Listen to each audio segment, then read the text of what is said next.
Пол. Больше. Потом, 3 книги. строго говоря, 5.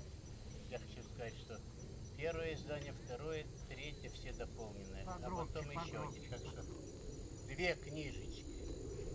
Вот. Но они очень... Кто-то их...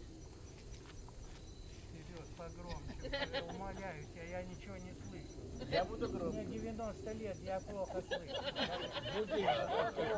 Огромный. Конечно, не Я обращайся. могу Главное, чтобы говорить. я был. Нашел чем хвастаться. Я хочу сказать, что если у кого-то нет моей книжечки, то у меня в машине есть.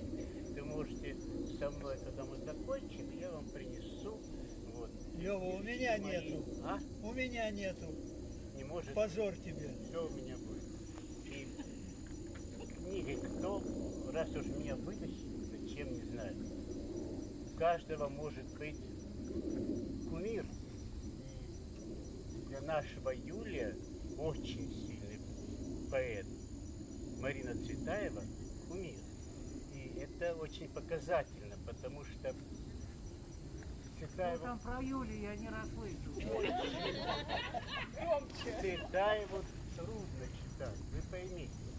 Это так, вот был концерт Высоцкого, и попросили нашу великую актрису несколько лет назад, когда вышел этот фильм, и попросили нашу актрису, я забыл, потому что мне тоже уже вот за 80, я забыл, вы мне напомните ее имя, она играла Анисию Астахову. Кто Астахова? Быстрицкая. Быстрицкая. Как ее зовут? Элина. Ирина Царство ей Быстрицкая. небесное. И она прочла его стихотворение, как земля, что землю не убьешь. Вы помните это стихотворение? Да. Потому что земля, мы ее мучаем, она плачет нас. Так ее попросили, она и говорит. Вот она великий человек, да, актриса, и она может такое сказать. Я не имею права про Марину Цветаеву говорить, а она имеет про Высоцкого. Она говорит, Высоцкого трудно читать, а мне особенно, потому что у нее очень мужские стихи, вы поймите. Но она все-таки вот это прочла, говорят, что земля умерла. Нет, она не умерла. Она почернела от горя. Спасибо. Так что Она затаилась навеки. для меня Цветаева очень трудный поэт, потому что у нее подтекст в каждом стихотворении, и только настоящий хороший чтец может красиво прочитать. Это не так просто. У нее мужские стихи, у Цветаевой. Она же не зря себя назвала поэт, хотя поэтесса для меня прекрасна. И трудно читать, очень трудно. Вот. У нее очень такие мужские стихи и подтекст очень сильный. А кто у меня кумир? Для меня кумир, на кого я ориентировался, когда писал свои собственные стихи, Пушкин. это Самуил Яковлевич Маршак.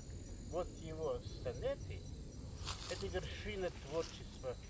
Это еще один сильный взлет именно русского языка, что можно так красиво сказать, красивее и намного глубже, чем на английском. Сонаты, ты думаешь, переводы с Шекспир. его перевода Шекспира, да. Да. Особенно 66-й сонет, лучший перевод. 66 стих.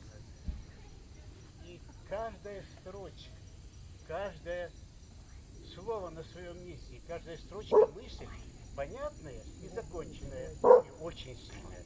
У Цветаевой все сложнее. Все надо прочитывать глубоко и подумать, остановиться и подумать. И потом еще, а когда прочтешь, еще надо перечитать. Это сложно. Поэтому я хоть и выбрал, поскольку сегодня Цветаевский вечер, то надо прочесть именно стихотворение Цветаева. Сейчас не до меня. Вот. И очень трудное. Я попробую прочесть, а вы должны понять, что для меня это сложно. Как бы дым твоих не горек труб. Глотать его все нега от того, что ночью город опрокинутое небо. Как бы дел твоих презренных день не гол, в ночи ты шах, звезды страсть свела на землю, картою созвездий прах. Вектором или Бонапартом звать тебя, Москва или Троя? Звездной и военной картой город лег. Любовь пустое, минет, нищеты под надземной ставленник. В ночи я шах, небо сведено на землю, картою созвездий прах рассыпается. Ну, разве можно сразу понять это стихотворение? Ну так ты выбрал такое, есть и другие. Посмейтесь надо мной. Мне 80, я вам разрешаю надо мной Пацан, смеяться. пацан, 80 лет. А ты, Боря, ты на целый год старше меня. На 2. На 2. А вот наш дорогой Юлий на 10. Поздравляю. Ну ладно, меня подростком еще считай, так что ты впереди все равно. Ну, Пацан, все, благодарю вас. на 15 лет.